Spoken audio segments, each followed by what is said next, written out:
అగ్ని పరీక్ష season 2 episode 6 మనం రివ్యూ అయితే ఇవ్వబోతున్నాం. నా ఛానల్ అయితే సబ్స్క్రైబ్ చేసుకోండి. నిన్న జరిగిన ఎపిసోడ్ లో ఏ కంటెస్టెంట్ చేసిన టాస్క్ మీకు బాగా నచ్చిందో కింద కామెంట్ చేయండి. ఇక నిన్న శ్రీముఖి అయితే వచ్చింది, దాని తర్వాత జడ్జెస్ అయితే వచ్చారు. దాని తర్వాత ఆడిషన్ లో ఎవరికైతే గ్రీన్ కార్డ్స్ వచ్చినాయో వాళ్ళు ముగ్గురు అయితే వచ్చిళ్ళు. వాళ్ళు టాప్ 15 కి అయితే సెలెక్ట్ అయిపోయారు.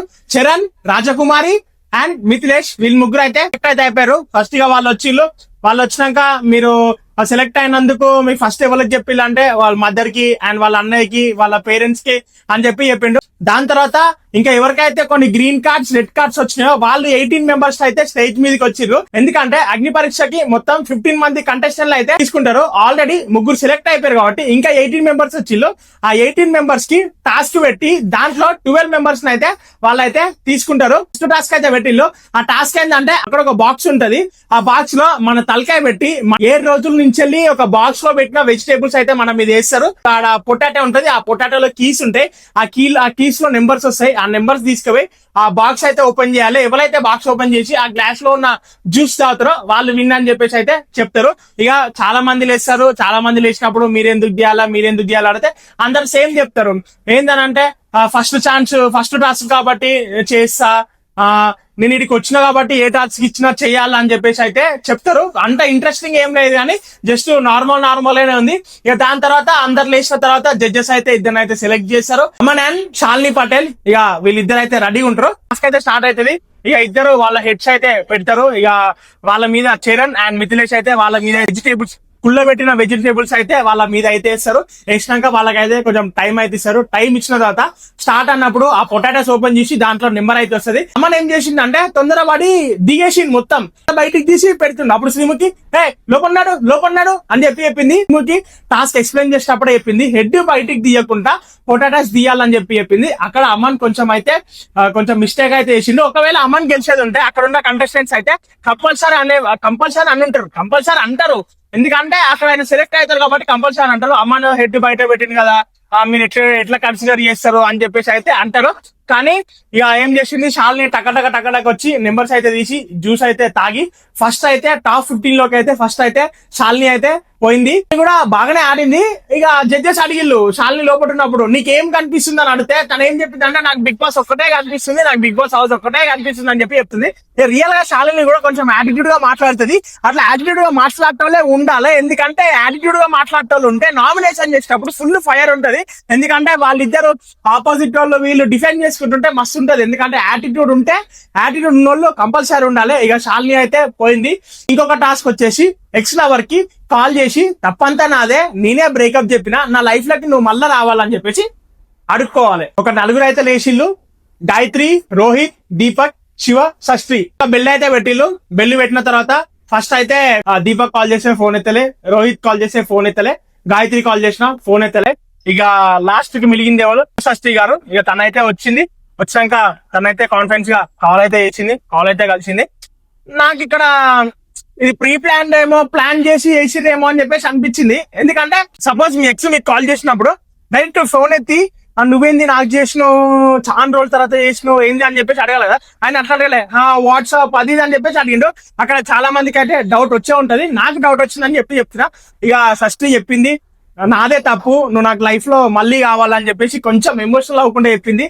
అక్కడ అర్థమైంది ఇదేం ప్లాన్ గా చేయలే, అన్ఎక్స్పెక్టెడ్ గా చేసింది అని చెప్పేసి. ఎందుకంటే మాటలు అబద్ధం చెప్పొచ్చు కానీ కళ్ళ అయితే అబద్ధం చెప్పదు. తనైతే చాలా ఎమోషనల్ గా అయితే తనకైతే చెప్పింది. ఇక నేనే తప్పు చేసిన, నిన్ను వదులుకున్నా, నేను ఇక్కడ ఉండడానికి కారణం నువ్వే అది అని చెప్పింది. వాళ్ళకి కొన్ని రీజన్స్ వల్ల తనైతే వదిలేసింది. ఇక వాళ్ళ బాయ్ ఫ్రెండ్ కూడా ఏం రియాక్షన్ అవ్వలే, ఒకటే చెప్పిండు ఆల్రెడీ చేసినావు కదా మళ్ళీ ఎందుకు ఇదంతా అని చెప్పేసి అయితే చెప్పిండు. కానీ తన శివషష్ఠి అయితే కొంచెం అయితే ఎమోషనల్ అయింది. ఫైనల్ గా వాళ్ళ బాయ్ ఫ్రెండ్ కి ఎప్పుడో బ్రేకప్ చెప్తే తనకి ఇప్పుడు మంచి జరిగింది. ఎందుకంటే ఇప్పుడు తను టాప్ 15 లో సెలెక్ట్ కానికి వాళ్ళ బాయ్ ఫ్రెండ్ ఒక రీజన్, ఒక సైడ్ సాడ్నెస్ ఉంది, ఒక సైడ్ హ్యాపీనెస్ ఉంది. లాస్ట్ కి ఫైనల్ అయితే శివషష్ఠి కూడా టాప్ 15 లోకి అయితే వెళ్ళిపోయింది. నెక్స్ట్ డేర్ వచ్చేసి ఏంటంటే హెయిర్ కట్ డేర్. ఏంటంటే ప్రీవియస్ సీజన్ లా హెయిర్ కట్ చేపించారు. కానీ అందరికి ఎట్లా అంటే బాబ్ కట్ అంటే షోల్డర్ వరకు అయితే హెయిర్ కట్ చేపించారు. కానీ ఈ సీజన్ లో మాత్రం ఫుల్ హెయిర్ అంటే బాయ్ హెయిర్ కట్ చేసుకోవాలని చెప్పేసి అయితే చెప్పారు. చాలా మంది అమ్మాయిలు హెయిర్ కట్ చేసుకోవాలంటే వెనక ముందు ఆడతారు, చాలా ఎమోషనల్ అవుతారు. ప్రీవియస్ సీజన్ లో కూడా కొన్ని ఫీమేల్ కంటెస్టెంట్స్ కి హెయిర్ కట్ చేసినప్పుడు ఏడ్చిళ్ళు, ఎమోషనల్ అయింది ఏడ్చిళ్ళు. కానీ బాగి తల్లూరి గారి డేర్నెస్ కి అయితే హ్యాండ్స్ అప్ చెప్పాలి.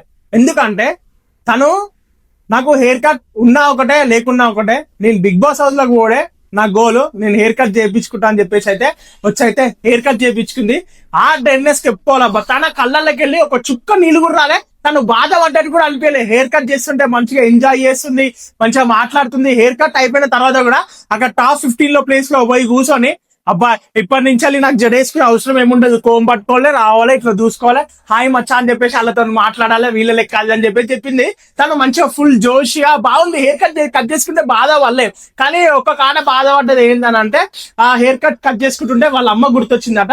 శ్రీముఖి అడిగింది, ఒకవేళ మీ అమ్మ ఉంటే ఏం చేస్తుంది అంటే ఫస్ట్ తిట్టేది, దాని తర్వాత కొంచెం హ్యాపీగా ఫీల్ అయ్యేదని చెప్పింది. ఎందుకంటే తను చిన్న ఉన్నప్పుడు జుట్టు పెద్ద ఉంది కదా, వాళ్ళ అమ్మకి హెయిర్ వాష్ చేపించడం, అవన్నీ చేపించడం, అవన్నీ వేపించడం ఇబ్బంది అవుతుంది అని చెప్పేసి తనైతే హాస్టల్లో అయితే వేసింది. ఇప్పుడు మా అమ్మ నన్ను చూసేది ఉంటే చాలా ప్రౌడ్ గా ఫీల్ అవుతుంది, నా లెక్కనే నా బిడ్డ చాలా డేర్ గా ఉంది అని చెప్పేసి అయితే ఫీల్ అవుతుంది అని చెప్పింది. ఇక తను కూడా టాప్ 15 లోకి అయితే పోయింది. నెక్స్ట్ ఆర్కే టాటో వేస్తారని చెప్పేసి ప్రతి ఒక్కరికి తెలుసు. అంటే బిగ్ బాస్ కి పోయే ప్రతి ఒక్కరికి తెలుసు. ఎందుకంటే చాలా ఇంత ముందు ప్రీవియస్ సీజన్ లో కూడా అందరికి టాటో వేసిరు, ఫోన్ పడగొడతారని తెలుసు, టాటో వేస్తారని తెలుసు.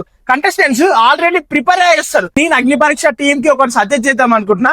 ఎందుకంటే ప్రతిసారి ఇవే గేమ్లు పెట్టడం కాకుండా, ఇవే టాస్క్లు పెట్టడం కాకుండా కొంచెం డిఫరెంట్ గా పెట్టండి. ఎందుకంటే మీరు టాటో వేస్తారని తెలుసు, ఫోన్ పడగొడతారని తెలుసు కాబట్టి వాళ్ళు ఆల్రెడీ ప్రిపేర్ అయ్యి వస్తారు. దాంట్లో పెద్ద ఫరక్ ఏం పడదు, ఆల్రెడీ వాళ్ళు ప్రిపేర్ అయ్యి వస్తారు. మీరు కొంచెం టాస్కులు కొంచెం చేంజ్ చేస్తే ఇంకా బెటర్ ఉంటది, ఆడియన్స్ కి జోష్ వస్తుంది, అండ్ టీఆర్పీ కూడా మంచిగా వస్తుంది అని చెప్పేసి అయితే నేను అనుకున్నా. ఇక నెక్స్ట్ అసలు నేను ఎక్స్పెక్ట్ చేయలేదు, నా బతుకు అనే టాటో ఇంత మంది వేసుకుంటారు అని చెప్పేసి అయితే ఎక్స్పెక్ట్ చేయలేదు. దగ్గర వాళ్ళు చాలా మంది వచ్చిండు, ఒక 10 మంది వచ్చిండు. ఆ కంటెస్టెంట్స్ 10 మంది వచ్చిండు స్టేజ్ మీదకి, మేము వేసుకుంటామని చెప్పేసి. చీనా బతుకు అన్న కూడా వేసుకుంటామని వచ్చిండు, 4 హెడ్ మీద అన్న వేసుకుంటామని వచ్చిండు. ఏంటంటే వాళ్ళు 4 హెడ్ మీద వేయరని తెలుసు. ఎందుకంటే లాస్ట్ సీజన్ లో శ్రీజాకి కూడా 4 హెడ్ మీద వేస్తామని చెప్పేసి చెయ్యి మీద వేసిండు. వాళ్ళకి తెలుసు ముందే ఎంత సైజులో వేస్తారు, ఏం వేస్తారని తెలిసి వాళ్ళ ముందే తెలుసు. కాబట్టి ఇక వాళ్ళు వేసుకోనికి రెడీగా ఉన్నారు. ఒక్కొక్కరు ఒక్కొక్క రీజన్ చెప్పిళ్ళు, నాకు గుర్తుండిపోతుంది, నాకు ప్రౌడ్గా ఉంటది, అండ్ నాకు ఈ నొప్పి ప్లాట్ వేసుకుంటే నొప్పి అంటే ఎట్లుంటో తెలియదు, అందుకే వేసుకుందాం అనుకున్నా అని చెప్పేసి అయితే ఒక్కొక్క రీజన్ చెప్పారు. దాని తర్వాత అక్కడ ఒక బెల్ పెట్టిళ్ళు, ఆ బెల్ అయితే ఆర్కే అయితే పట్టుకున్నాడు. ఇక శ్రీముఖి ఏమైందంటే ఆడిషన్ లో ఆర్కే చెప్పిండు, నేను ఆర్మీకి ప్రిపేర్ అవుతున్నా, ఆర్మీ జాబ్ కి ప్రిపేర్ అవుతున్నా. అంటే శ్రీముఖి ఏమని అడిగింది అంటే, నువ్వు ఆర్మీ జాబ్ కి ప్రిపేర్ అవుతున్నావు కానీ నీ జాబ్ కి ఏం ఎఫెక్ట్ పడదు అంటే, ఆయన ఒకటే మాట చెప్పిండు. అబ్బా నాకు బాగా నచ్చింది, ఆర్మీ జాబ్ కి ఎఫెక్ట్ పడుతుంది, పడ్డా కూడా పర్లేదు నేను వేసుకుంటా. ఎందుకంటే ఇది నా లైఫ్ లో వచ్చిన ఒక బిగ్గెస్ట్ ఆపర్చునిటీ, దీన్ని అయితే కంపల్సరీ నేను యూజ్ చేద్దాం అనుకుంటున్నా. ఏం జరుగుతుంది ఎవరో తెలియదు, ఎల్లుండి ఏం జరుగుతుంది ఎవరో తెలియదు, కానీ నా జాబ్ కి ఎఫెక్ట్ అయినా నేనైతే కంపల్సరీ ఈ టాటో వేసుకుంటా అని చెప్పిండు. నాకు అక్కడైతే తన డేర్నెస్ అయితే నచ్చింది. అంటే బిగ్ బాస్ కి లోపలికి పోవాలని తనకి ఎంత డెడికేషన్ ఉంది, అది లోపలికి పోవాలని ఎంత తపన పడుతున్నా అని చెప్పేసి అయితే అక్కడైతే అర్థమైంది. ఫైనల్లీ చీనా బతుకు అని చెప్పేసి అయితే ఆర్కేకి అయితే టాటో వేసేతిళ్ళు, తాను కూడా టాప్ 15 లోకి అయితే వెళ్ళిపోయాడు. నెక్స్ట్ టాస్క్ వచ్చేసి అయితే వెంకీ వైబ్స్ అండ్ హేమంత్ యాదవ్ కి అయితే నెక్స్ట్ డేర్ వచ్చేసి అయితే వెంకీ వైబ్స్ అండ్ హేమంత్ యాదవ్ కి అయితే వీళ్ళిద్దరికి అయితే నెక్స్ట్ డేర్ అయితే ఇచ్చారు. డేర్ ఏంటంటే అక్కడ green card and red card అయితే పెట్టిల్లో, అక్కడ 4 కార్డులు అయితే పెట్టిల్లో. ఎగ్జిట్ ఇన్ ఇద్దరికి ఎగ్జిట్ వచ్చినా, ఒకరికి ఎగ్జిట్ ఒకరికి ఇన్ వస్తే ఒకరు బయటికి పోతారు, ఒకరు లోపల ఉంటారు. కానీ ఇద్దరికి ఎగ్జిట్ వచ్చినా ఇన్ వచ్చినా ఇద్దరికి మాత్రం కంపల్సరీ టాస్క్ ఉంటుంది అని చెప్పేసి అయితే చెప్పిర్రు. ఇద్దరికైతే ఎగ్జిట్ అని వచ్చింది, ఇద్దరికైతే టాస్క్ పెట్టిళ్ళు. అక్కడ ఒక బురద పెట్టిన తర్వాత వెంకీ వైబ్స్ ఆడిషన్ ఇచ్చినప్పుడు ఏం చేసిండు, బురదలో పంది బొరినట్టు బొర్రిండు. కానీ ఇక్కడ టాస్క్ పెట్టినప్పుడు ఏం చేసిండు, ఓడిపోయిండు. హేమంత్ యాదవ్ అయితే గెలిచిండు. తను ఇంత ముందు టాస్కులు చేయమన్నప్పుడు అందరు నిల్చున్నప్పుడేమో తను నిల్చోడు, ఎవరు నిల్చోనప్పుడేమో తను నిల్చుంటాడు. అంతా కొంచెం డిఫరెంట్ గా ఉన్నాడు ఆయన. అసలు ఈ టాస్క్ లో ఎందుకు ఏడిపోయిండో ఏమో నాకైతే అసలు అర్థమైతలేదు. ఇక ఫైనల్లీ హేమంత్ కూడా టాప్ 15 లోకి అయితే సెలెక్ట్ అయిపోయారు. ఇలా 4 అయితే సెలెక్ట్ అయ్యారు. మళ్ళీ ఇవాళ నైట్ ఎపిసోడ్ లో ఎవరు సెలెక్ట్ అవుతారో చూద్దాం. అండ్ నా రివ్యూ మీద మీ ఒపీనియన్ కింద కామెంట్ చేయండి. ఇన్స్టాగ్రామ్ పేజ్ ని ఫాలో కావండి, దాంట్లో అప్డేట్ ఇస్తా. ఆ ఇన్స్టాగ్రామ్ పేజ్ నేమ్ వచ్చేసి యాక్టర్ నవీన్ టాక్స్, అండ్ నా యూట్యూబ్ ఛానల్ కూడా సబ్స్క్రైబ్ చేసుకోండి. అండ్ ఈ వీడియో మీద మీ ఒపీనియన్ కింద కామెంట్ చేయండి.